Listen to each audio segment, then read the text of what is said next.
ബിജു,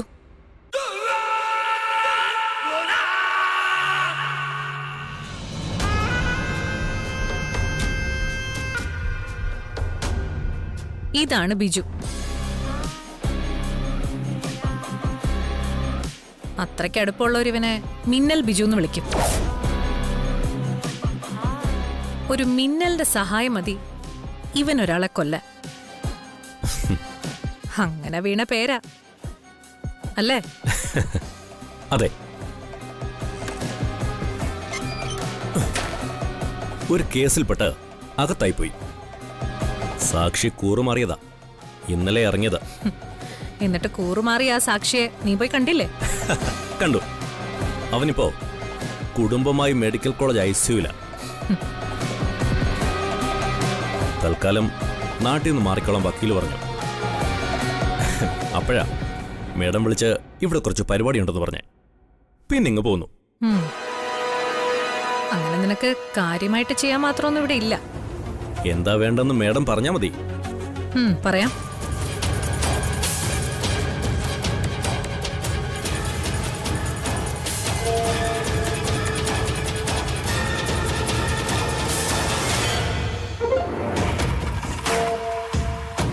നിന്റെ ഫോണിൽ ആദ്യം വന്നൊരു മെസ്സേജ് ഞാൻ അയച്ചൊരു ഫോട്ടോയാ. രണ്ടാമത് വന്ന മെസ്സേജ് ആ ഫോട്ടോയിലുള്ളവരെ ഞാൻ പറയുന്നത് ചെയ്യുന്നതിനുള്ള നിന്റെ ശമ്പളത്തിന്റെ അഡ്വാൻസ് 5 lakhs. എല്ലാം കഴിഞ്ഞ് ബാക്കി സെറ്റിൽ ചെയ്യാം.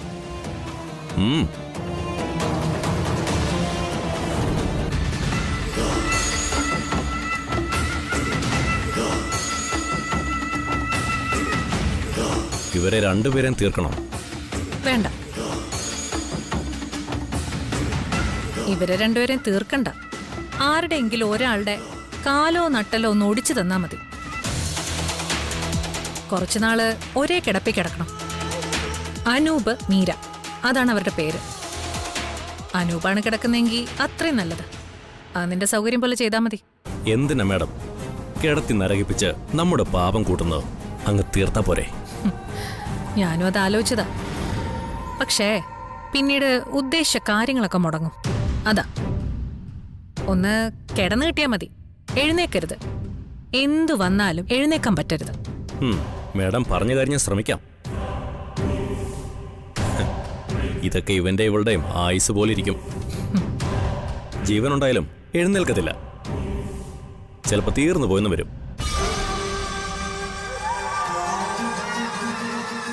എന്തായാലും ഞാനൊന്ന് പ്ലാൻ ചെയ്യട്ടെ. വേഗം വേണം. ഇത് കഴിഞ്ഞ് മറ്റൊന്നും കൂടെ നിന്നെ ഏൽപ്പിക്കാനുള്ളതാ. ഇതിന് മേഡം അധികം ദിവസമൊന്നും കാത്തിരിക്കേണ്ടി വരില്ല. എന്നാ മേഡത്തിനെ വിളിക്കാം. ശരി, പോ.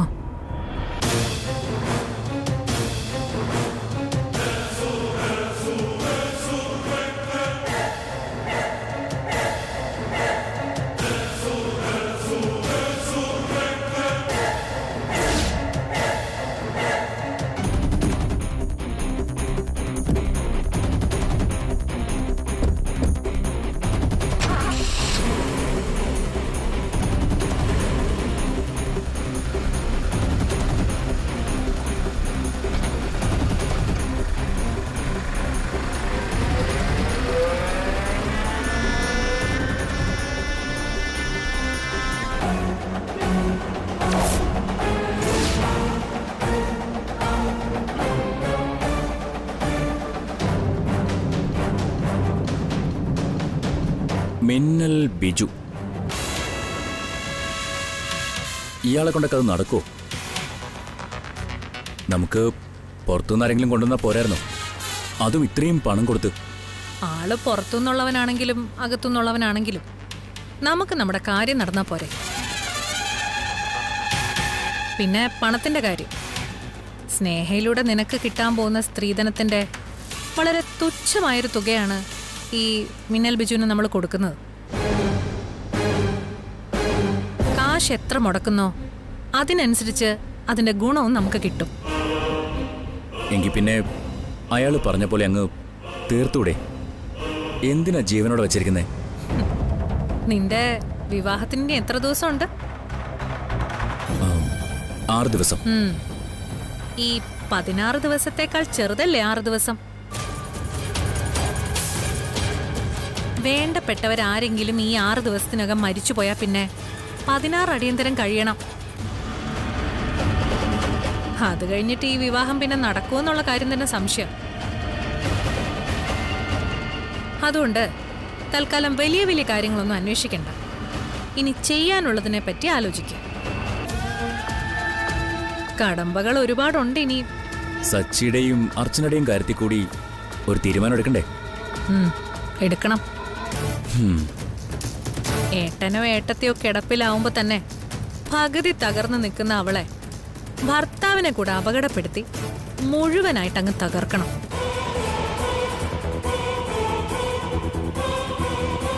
അതേത് വഴി കൂടെ വേണമെന്ന് ഞാനൊന്ന് ആലോചിക്കട്ടെ.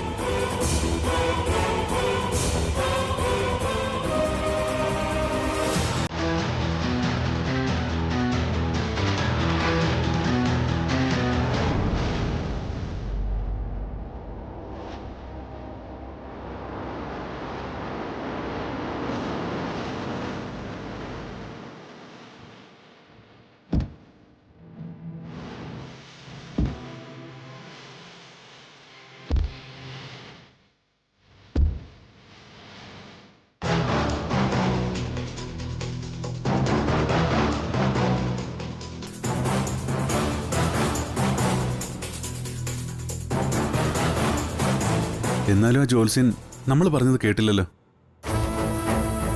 അദ്ദേഹത്തെ കുറ്റം പറയാൻ പറ്റുമോ സച്ചേട്ടാ? ഇങ്ങനെയുള്ളവരൊന്നും ഈശ്വരനെ വിട്ടൊരു കളിക്ക് നിൽക്കില്ല. ആവശ്യം നമ്മുടേതല്ലേ? മറ്റെന്തെങ്കിലും വഴി നോക്കാം.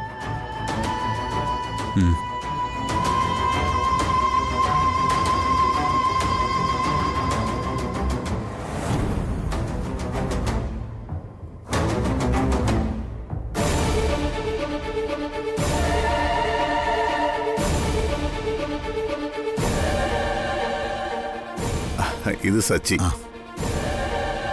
എൻ്റെ രണ്ടാമത്തെ മകനാ. അത് അവൻ്റെ ഭാര്യ അർച്ചന. അന്ന് വന്നപ്പോ തിരുമേനി പരിചയപ്പെട്ടിരുന്നല്ലോ. അറിയാം, നന്നായി അറിയാം. നല്ലപോലെ പരിചയപ്പെടുകയും ചെയ്തു, മനസ്സിലാക്കുകയും ചെയ്തു. പിന്നെ സേതു സാറേ, ഞാൻ ഇപ്പോൾ വന്നത് മറ്റൊരു കാര്യം പറയാനാ. സാറിന്റെ മൂത്ത മകൻ വന്നപ്പോൾ ഞാൻ കുറിച്ചു കൊടുത്ത സമയത്ത് വിവാഹം നടത്തരുത്.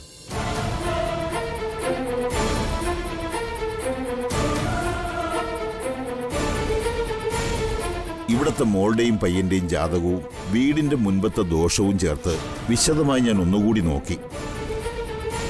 അപ്പോ ആ സമയത്ത് വിവാഹം നടത്തുന്നത് ഉചിതമല്ല എന്ന് മനസ്സിലായി.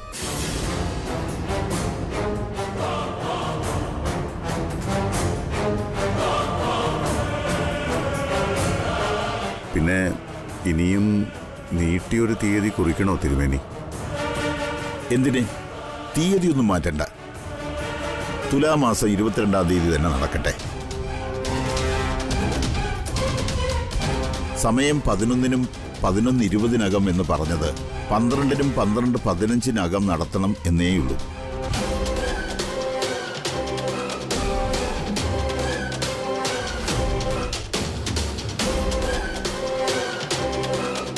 (11:55) കഴിഞ്ഞാൽ ജാതകക്കാരുടെ രാശിയിൽ മാറ്റം വരും. അത് ഞാൻ ഒന്നുകൂടി നോക്കിയപ്പോഴാണ് മനസ്സിലായത്. തിരുമേനി ആദ്യം പറയുന്നത് കേട്ട് ഞാനൊന്ന് ഭയന്നു പോയി. ഇടയ്ക്കൊക്കെ ഇങ്ങനെ ചില സമയങ്ങൾ തെറ്റി എഴുതാറുണ്ട്.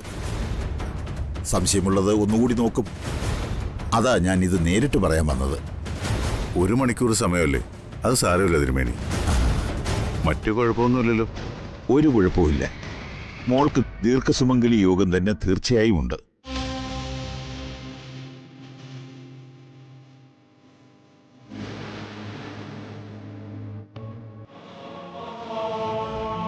എന്നാ ഞാൻ ഇറങ്ങട്ടെ. ആയിക്കോട്ടെ തിരുമേനി. വിവാഹത്തിന് എത്തുമല്ലോ അല്ലേ?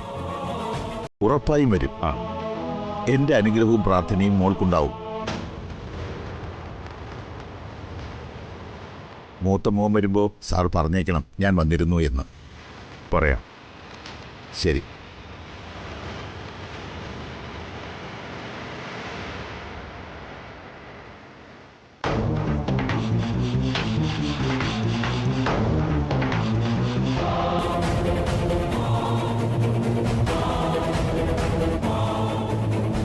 തിരുമേനി, ഞങ്ങൾ നേരത്തെ വീട്ടിൽ വന്നപ്പോ ഈശ്വരനെ കൂട്ടുപിടിച്ച് അതൊക്കെ പറഞ്ഞപ്പോ നിങ്ങളോട് എനിക്ക് ബഹുമാനം തോന്നിയിരുന്നു. ഞങ്ങൾ പറഞ്ഞ ആവശ്യം പറ്റില്ലെന്ന് പറഞ്ഞപ്പോഴും അതേ ബഹുമാനം മനസ്സിലുള്ളതുകൊണ്ടാ നിർബന്ധിക്കാതെ ഇങ്ങ് പോകുന്നതും. എന്നിട്ടിപ്പം മനസ്സിലായി ഞങ്ങൾ കരുതിയതല്ല യഥാർത്ഥത്തിൽ സംഭവിച്ചതെന്ന്. എത്ര തന്നു ധനുഷ് ഞങ്ങളോട് പറ്റില്ലെന്ന് പറഞ്ഞതിനും ഇപ്പൊ വന്ന് ഞങ്ങളെ വിധിയാക്കിയിട്ട് പോകുന്നതിനും? നിങ്ങളുടെ സംശയം ശരിയാ. ധനുഷ് എനിക്ക് പണം തന്നു, 1,00,000 രൂപ തന്നു. പക്ഷേ അതിൽ തെറ്റുണ്ടെന്ന് ഞാൻ വിശ്വസിക്കുന്നില്ല. കാരണം ഞാൻ നിങ്ങളോട് കള്ളം പറഞ്ഞില്ല. ഈശ്വരന് നിരക്കാത്തതൊന്നും ഞാൻ ചെയ്തിട്ടുമില്ല. സ്നേഹിച്ചവർ തമ്മിൽ ഒരുമിച്ച് ജീവിക്കട്ടെന്നേ. എന്തിനാ വാശിയും വൈരാഗ്യവുമൊക്കെ? തിരുമേനി, 1,00,000 രൂപയുടെ നന്ദിയെ തിരുമേനി അവിടെ കാണിച്ചാൽ മതി. ഉപകാരസ്മരണം നിറഞ്ഞ ഉപദേശം ഇവിടെ ആവശ്യമില്ല. എന്നാ പിന്നെ തിരുമേനി ചെന്നാട്ടെ.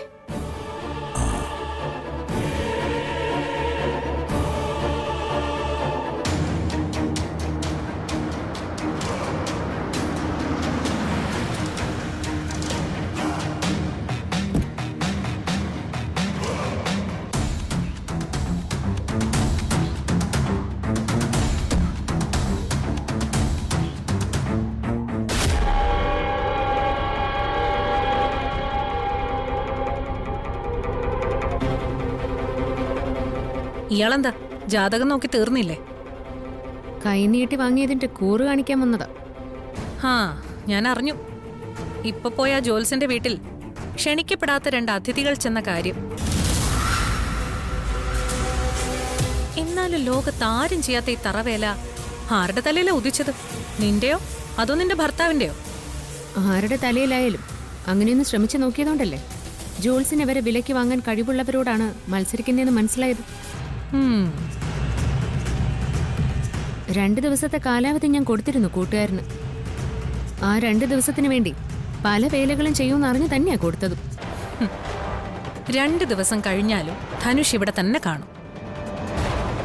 മാലയുടെ തെളിവെന്ത് ചെയ്യണമെന്ന് ഞങ്ങൾക്കറിയാം. പിന്നെ ഒന്നും കൂടി കേട്ടോ, നീ മുടക്കാൻ നടക്കുന്ന ഈ വിവാഹം ഉണ്ടല്ലോ, അത് പറഞ്ഞ സമയത്ത് വലിയ ആഡംബരമായിട്ട് തന്നെ നടക്കും. മുടക്കുന്നത് പോയിട്ട് നിന്നെ ആ പരിസരത്ത് അടുപ്പിക്കില്ല ഞാൻ. അതിന് അങ്ങനെ ഒരു പരിസര അന്തരീക്ഷം ഉണ്ടായെങ്കിലല്ലേ. അത്രയും പ്രിയപ്പെട്ടവനെ മറ്റൊരു പെൺകുട്ടിക്ക് വിട്ടുകൊടുത്ത് വലിയൊരു ത്യാഗം ചെയ്യാനൊന്നും നിങ്ങൾ മുതിരണ്ട. അവന് പറ്റിയ ആള് നിങ്ങൾ തന്നെയാണ്. 2 പേരുടെയും ജാതകം എടുത്ത് ജോൾസിനെ കൊണ്ട് നോക്കിച്ചാ 10ൽ 10 പൊരുത്തം ഉണ്ടാവും. ധനുഷ് ഇവിടുന്ന് പോവാതെ വിവാഹമായിട്ട് മുന്നോട്ട് പോകാനാണ് ഉദ്ദേശമെങ്കിൽ എനിക്കറിയാം എന്ത് വേണോന്ന്. നിങ്ങൾ വിവാഹം നടത്താൻ ശ്രമിക്കുക, അത് മുടക്കാൻ ഞാനും ശ്രമിക്കാം.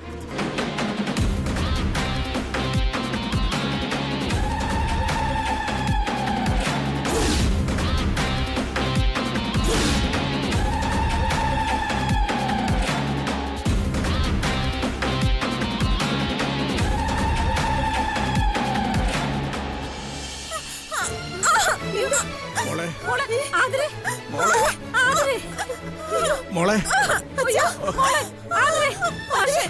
മോളെ, ഞാൻ ഡോക്ടറെ പോയി വിളിച്ചോണ്ട് വരാം.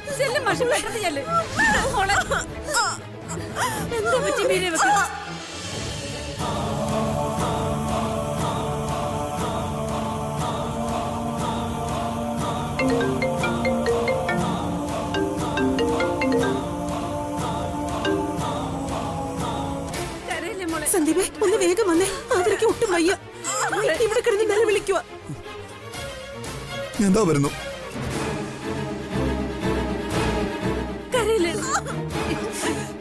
എനിക്ക് വയ്യ ദൈവമേ. മോളെ, മോളെ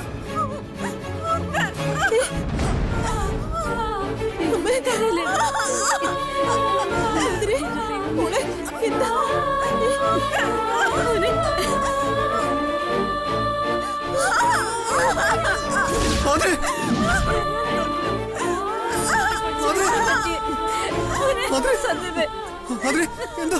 എന്താ മോളെ, എന്ത് പറ്റി? മോളെ എന്റെ ഈശ്വരാ. ആതിരെ, ആതിരെ. Athira, doctor, Athira, Athira, Athira, doctor. ഡോക്ടറെ വിളിക്ക് വേഗം. മോളെ, ആതിരെ. ആ, മോളെ, മോളെ, അയ്യോ, നല്ലതുപോലെ ബ്ലീഡിംഗ് ഉണ്ടല്ലോ.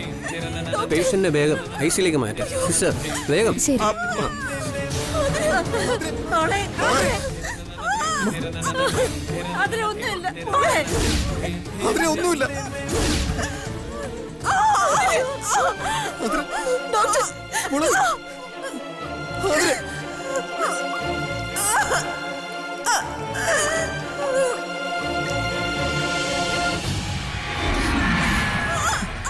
അതിന് ഒന്നുമില്ല, ഒന്നുമില്ല മോളെ. മോളെ ഒന്നുമില്ല.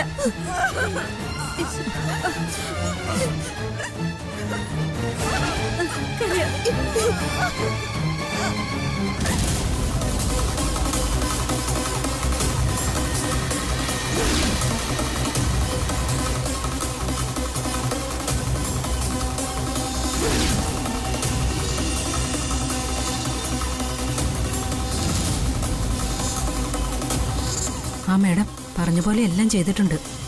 Okay okay.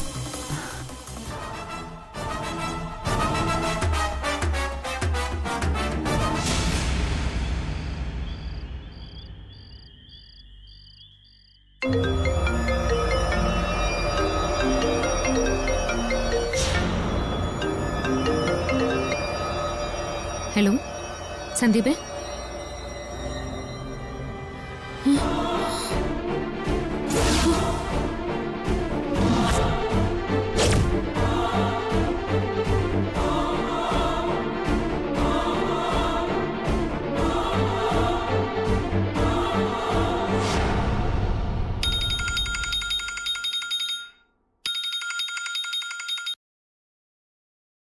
ഹലോ. നീ ഇവിടെ ഉണ്ടോ? ആ, ഞാൻ റൂമിലുണ്ട്. എന്നാ നീ വേഗം ഇറങ്ങ്. നമുക്കേ ഒരു സ്ഥലം വരെ പോവാം. സ്ഥലം വരെയോ? ഏത് സ്ഥലം? അന്ന് ഞാൻ നിന്നോട് പല പ്ലാനുകളും പറഞ്ഞില്ലേ, അതില് ആദ്യം പറഞ്ഞത് സക്സസ് ആയി. നമുക്ക് രണ്ടുപേർ കൂടി ഒരുമിച്ച് ചെന്ന് അവളെ ഒന്ന് കാണാം.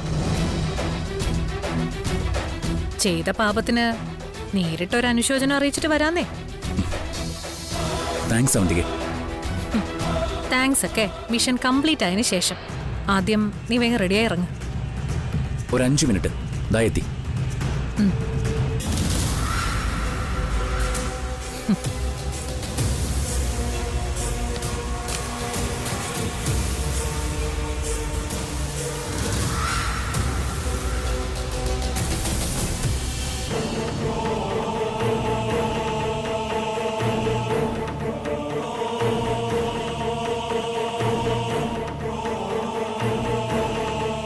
ആ സച്ചേട്ടാ, എത്താറായോ? ആ ശരി.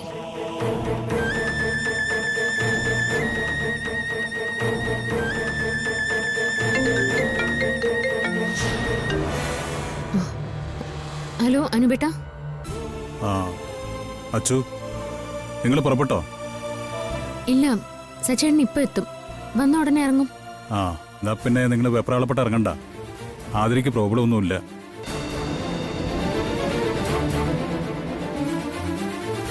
അന്നത്തെ പോലെ ബ്ലീഡിംഗ് ഉണ്ടായതാ. ICUല് ഒബ്സർവേഷനില്ല. പേടിക്കാനൊന്നും ഇല്ലെന്ന് ഡോക്ടർ പറഞ്ഞു. ഇനിയിപ്പോൾ ഓടിപ്പിടിച്ച് വന്നാൽ പോലും കാണാനും പറ്റില്ല. നിങ്ങൾ അതുകൊണ്ട് സൗകര്യം പോലെ വന്നാൽ മതി. അനുബേട്ടൻ എന്നെ ആശ്വസിപ്പിക്കാൻ പറയുന്നല്ലോ അല്ലേ? അല്ല മോളെ, അവൾക്കിപ്പോൾ കുഴപ്പമൊന്നുമില്ല. നീ സച്ചിയോടും വിളിച്ച് പറഞ്ഞേക്ക്. അല്ലെങ്കിൽ പിന്നെ അവനും വെറുതെ ടെൻഷനാവും. ഞാൻ പറഞ്ഞേക്കാം അനുബേട്ടാ. ആ ശരി.